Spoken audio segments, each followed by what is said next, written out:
Assalamualaikum, hai semua, apa khabar korang? Terima kasih sebab sudah klik video ni dan jangan lupa untuk tekan tombol subscribe.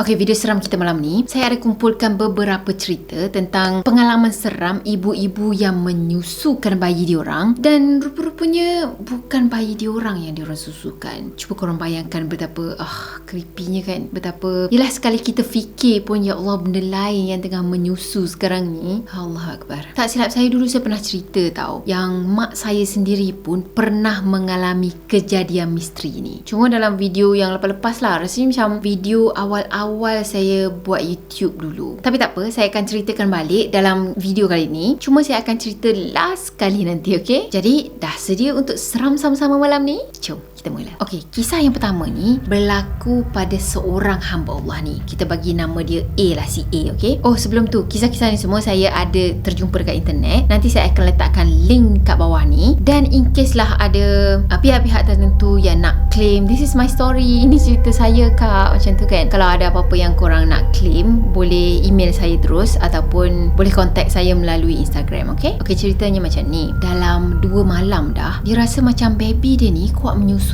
tau. Cuma dia tak adalah syak apa-apa. Mungkin yelah baby yang nak membesar kan, mungkin dia perlukan susu yang lebih lah. Cuma ada yang pelik sebenarnya. Start daripada pukul 12 malam je, baby dia memang akan menyusu dengan banyak tau. Dah tu dia akan isap susu tak henti-henti. Cuma A ni dia tak fikir banyak lah. Dia sedar dengan perubahan baby dia. Cuma dia fikir mungkin air susu dia ni macam sikit sangat yang keluar, jadi baby tu tak kenyang macam tu. Yang dia herannya, bila start pukul 12 je, baby akan menyusu banyak. Dah tu bila dia nak lepaskan, baby tu akan menangis tau. Dia macam tak nak lepas daripada minum susu. Jadi si A ni pun bangun sekejap dan minta kakaknya ni untuk jaga baby tu sekejap sebab dia nak pergi tandas. Dah tu dia nak ambil air, kok-kok lah dia bagi air masak ke, boleh kenyang ke macam tu kan. Dah ambil air tadi, dia pun bagilah air masak tu pada baby dia kan. Tapi dia tak nak, nangis-nangis tak nak tau. Dah tu si A tadi pun minta akaknya ni ambilkan botol susu sebab dia nak buat susu, bagi yang dalam botol lah pula. Yelah kok-kok lah boleh kenyang lagi kan. Macam kesian lah juga baby tu, asyik menangis di satu malam. Masa tu dia cuma fikir susu badan dia ni tak cukup. Cuma bila akaknya, anak dia juga sebenarnya tau, anak dia yang sulung macam tu lah kot. Dan bila akaknya ni pergi cari kat mana botol susu tu, dia tak jumpa tau. So niat untuk menyusu dengan botol tu tak jadi lah. Masa tu lah dia perasan gaya baby dia ni macam pelik tau. Katanya insting mak-mak ni memang dia cepatlah perasan kan, anaknya ni betul anak dia ke, ataupun anak dia ni ada sedikit perubahan yang yelah agak ketara macam tu kan. Jadi masa tu dia terasa macam nak dengar ayat-ayat ruqyah. So dia pun pasanglah ayat ruqyah yang ada dekat telefon dia. Bila dia pasang ayat ruqyah sambil-sambil menyusu anaknya tu, anak dia boleh tidur lena tau. Katanya sampai separuh daripada ayat ruqyah tu, anak dia dah lena dah. Alhamdulillah lah kan. Masa tu boleh dah lepaskan susu kejap. Masa tu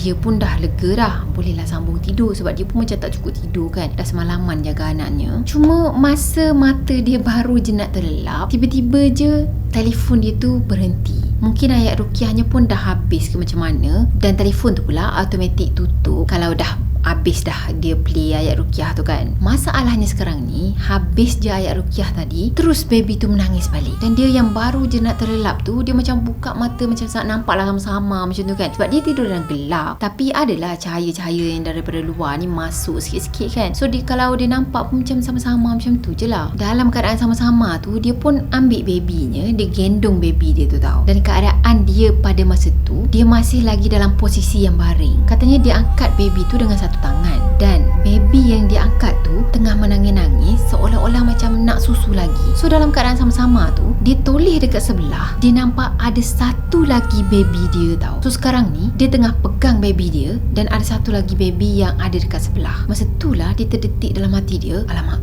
anak siapa pula yang aku gendong sekarang ni. Cuma walaupun dia tengah gendong, tengah pegang babynya tu kan, tapi dia dalam keadaan baring lagi tau. So bila dia dah nampak ada 2 baby dekat situ, dia terus rasa macam kaku. tu dia rasa macam seram gila, dan tiba-tiba je badan dia terus tak boleh bergerak, seolah-olah macam ada sesuatu yang menahan dia untuk bangun dan letak baby yang ada dekat tangan tu. Dia cuba untuk bangun, dia cuba untuk kuatkan diri untuk letak je baby tu, tapi tak boleh. Dia cakap badan dia ni dah jadi macam lemah dan juga kaku macam tu. Cuba nak bangun tak dapat. Baby yang dia gendong ni pun seolah-olah macam pegang dia kuat tau. Dia tak nak lepaskan, dia macam tak nak si A ni lepaskan dia. Korang boleh bayangkan tak, bila kita pegang baby tu macam gini kan, dan baby tu pula macam pegang kita kuat-kuat, kita sendiri tak boleh nak lepaskan genggaman baby tu. Subhanallah. Masa tu dia memang dah tak boleh nak buat apa dah. Dia cuma berzikir je dalam hati, dan dia pun macam kaku kan, tak boleh nak gerak semua, dengan babynya yang ada dalam pelukan ni tak nak dilepaskan. Dan tiba-tiba je dia boleh terperasan ada satu lembaga hitam ada duduk dekat depan dia tau. Jadi masa tu dia memang pasrah dah. Dia cuma zikir, minta supaya Allah tolong dia macam tu kan. Dan lama kelamaan lembaga hitam dengan baby yang dalam pelukan dia tu hilang, lesap tau. Bila semuanya dah hilang, dia pun rasa badannya dah ada tenaga dah. Masa tu lah dia tengok ke arah baby dia, dan alhamdulillah baby dia senyap je, tengah nyenyak tidur, seolah-olah macam tak ada apa-apa pun yang berlaku sekarang ni. Jadi dia pesan, kalau nak menyusu baby walaupun tengah malam terjaga macam tu kan, sebelum menyusu tu bacalah doa dulu, sekurang-kurangnya baca bismillah. Yelah, takut perkara-perkara macam ni lah yang berlaku, macam ada sesuatu yang menumpang menyusu. Katanya mujurlah juga dia cepat-cepat tersedar kan. Kalau tak tahu sampai bila dia terpaksa menyusukan anak orang. Okey, ada kisah yang kedua ni, kita bagi nama si B pula. Okey, jadi si B ni pun dia cerita, dia pun pernah terkena juga. Baby dia pun sama, selalu je nangis macam tak cukup susu tau, selalu menyusu macam tu. Dan ada pernah sekali tu dia tersedar daripada tidur, dan dia tengok ke arah baby dia terkejut sangat sebab muka baby dia tu berubah jadi satu muka yang sangat buruk. Korang boleh bayangkan tak, bila badannya baby tapi mukanya tu boleh berubah jadi macam muka orang tua yang berkedut-kedut tu. Jadi dia pun sama, tidur dalam keadaan gelap juga, so macam nampaklah sama-sama macam gitu je. Jadi dalam sama-sama tu dia terperasan ada satu tangan dekat luar tingkap sana hitam legam tau, seolah-olah macam tangan makhluk yang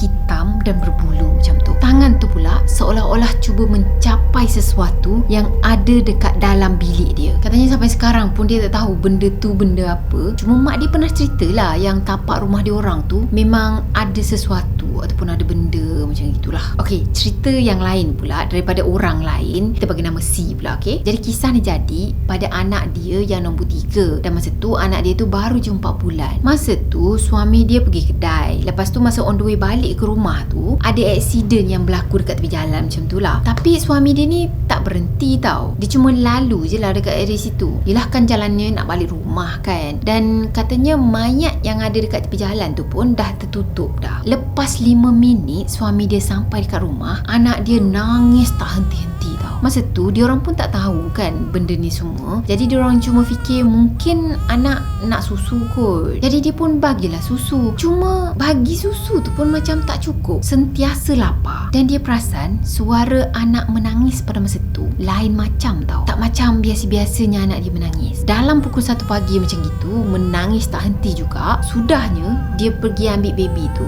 mandikan dengan air sejuk, dan dia orang selawat. Lepas dia buat macam tu, katanya baby tu okey lah sikit, mula diam. Tapi kejap je, lepas tu sambung nangis balik. Dah tu suami dia pergi ambil serban, lepas tu libas dekat kaki baby tu sambil dia orang buka Yasin. Katanya masa tu baby dia makin kuat menangis tau. Dah tu suami dia tadi paksa benda yang ada dalam baby dia keluar dan jangan kacau baby dia orang lagi. Tak lama lepas tu baby tu makin reda, dah tak mengamuk-ngamuk dah, dan katanya benda tu pun macam dah keluar. So dia orang bedong baby tu dengan kain serban tadi sampai pagi anaknya tidur tau. Jadi kes dia tu mungkin kita boleh cakap macam badi mayat macam tu lah kan, walaupun setengah orang cakap tak ada badi mayat ke. Okey, kisah yang lain pula daripada orang lain. Siti masa dinilahirkan anak sulung, dan anak sulungnya tu dalam 5 bulan macam tu. Katanya baby dia akan menangis daripada maghrib sampailah subuh. Jenuh tahu, dia orang baca Quran, dia orang baca Yasin, bacalah ayat apa sekalipun tak jadi. Sampaikan jiran dia pergi ketuk pintu rumah sebab takut tertidur. Padahal dia orang tak tertidur pun. Dia orang cuma tak tahu dah nak buat apa dengan baby dia orang. Dan ada satu hari tu, dia orang ada dengar bunyi benda jatuh tahu atas bumbung sana. Dah tu dia dengar ada benda yang berjalan-jalan dan juga cakar-cakar dinding. Masa tu macam-macam bunyi yang diorang dengar. Dan setiap malam tahu, bila malam je mesti ada bunyi. Dan last sekali ayah diorang bawa diorang pergi berubat. Bila dah pergi berubat, pakcik yang tolong ubatkan diorang tu bagi tahu yang diorang ni macam terkena badi mayat. Sebab masa diorang keluar daripada hospital tu lepas bersalin, masa tu lah diorang kena. Mungkin semacam ada benda yang mengikut macam tu lah. Jadi lepas dia dah berubat tadi, dah tak ada dah benda yang kacau. Baby pun dah okey dah. Dan anak dia sekarang ni pun dah besar dah. Dah umur 23 tahun semasa cerita ni ditulis. Okey, cerita kita yang seterusnya, kita bagi nama si E pula. Si E ni pun sama juga. Dia pun pernah terkena gangguan yang melibatkan baby. Dan masa tu dia melahirkan anak yang kedua. Masa dilahirkan anak kedua dia tu, baby dia kena masuk ward, kena stay dalam ward lah. Ada sedikit masalah masa tu. So katanya pada hari keempat anak dia ada dekat dalam ward, barulah dia boleh bersama-sama dengan baby dia. Jadi pada malam tu, dalam pukul 2 ke 3 pagi, masa tu dia dalam sedar lagi tau. Keadaan dalam ward tu pun tak adalah macam gelap sangat, macam cerah lah juga. Sebab katanya nurse pada masa tu dia tutup 1-2 lampu je. Jadi nak dijadikan cerita, lepas dia dah susukan baby dia tadi, dia pun letakkanlah balik baby dia ke dalam cot kan. Dah tu dia pun nak lelapkan mata lah, nak rehat kejap. Masa dia baru je nak terlelap, dalam keadaan dia sedar tak sedar macam tu, katanya ada pesakit dekat katil sebelah ni, dia boleh meraung-raung macam terkena histeria macam tu tau. Dalam masa yang sama, dia perasan lah yang ada nurse ni pergi kat katil hujung tu. Cuma dia malas nak ambil tahu, dia malas nak hirau sebab dia pun macam mengantuk sangat masa tu. So dia pun tak peduli, dia terus sambung tidur. Cuma dalam masa yang sama, tiba-tiba je dia rasa macam ada satu lembaga datang ke arah dia dan tindih dia tau. Dah tu lembaga tadi main angkat-angkat kaki katil dia. Dalam masa yang sama, dia sedar tau. Dia tahu, dia nampak semua orang, cuma dia tak boleh nak minta tolong. Katanya mulut dia ni rasa macam berat sangat nak bersuara. Dalam masa yang sama, dia terperasan ada satu lagi baby yang ada dekat sebelah dia ni tengah menyusu dia tau. Dalam keadaan dia yang tak boleh nak bergerak tu. Dan bila dia tengok ke arah cot baby, dia nampak yang baby dia masih lagi ada dekat dalam cot tu. Dah tu dia pun berserah je lah kan. Dia baca ayat ruqyah, dia baca ayat kursi, dia baca ayat-ayat yang dia ingat. Dan tak lama lepas tu, lembaga yang kacau dia tu dengan baby yang ada dekat sebelah dia ni dah tak ada, hilang macam tu je. Dan katanya alhamdulillah, esoknya tu baby dia dah boleh keluar daripada ward. Kalau tak, dia cakap memang dah tak sanggup dah nak stay lagi dekat ward tu walaupun untuk semalam je lagi. Okey, kisah yang kata mak saya pun pernah terkena juga tu, sebenarnya saya dah pernah cerita dah sebelum ni kan. Tapi tak apa, saya ceritakan lagi. Mungkin ada antara korang yang belum dengar. Mak saya ni, kalau dia baru lepas bersalin, dia akan minta saya sebagai anak sulung untuk tidur dengan dia. Katanya macam senang lah sikit kan. Kalau adik terbangun ke, nak susu ke apa kan, kalau dia penat, bolehlah dia kejutkan saya macam tu. Tapi sebenarnya tak membantu pun. Tidur mati dulu tau. Okey, ceritanya kita orang tidur dekat bilik belakang. Kalau korang pernah dengar cerita saya yang pengalaman saya kena tindih, first time kena tindih tu kan, yang kata ada lembaga yang besar macam sosok lelaki macam tu datang duduk sebelah mak, lepas tu dia tindih saya dan bunyi tau, kita boleh dengar dia punya dengusan nafas dia tu.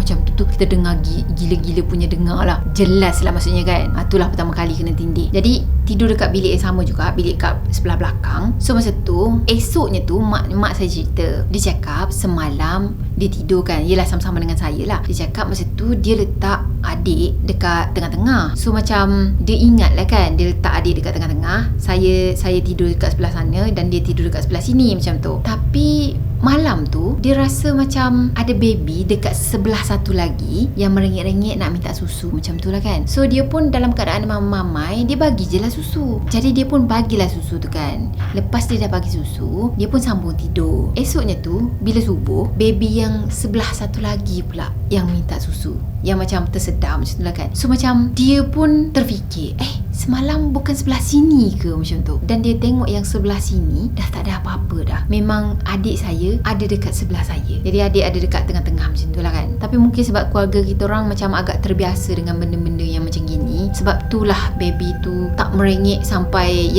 kes-kes yang saya baru ceritakan tadi. Kalau tak, mestilah mak saya macam tahu kan, ni bukan dia ni orang lain macam tu. Okeylah, saya rasa sampai di sini untuk video kali ni. Saya harap korang sukakan video ni, dan macam biasa kalau korang sukakan video ni, jangan lupa tekan tombol like, comment, share dan juga subscribe. Jumpa lagi next video. Bye bye. Assalamualaikum warahmatullahi wabarakatuh. Bye bye.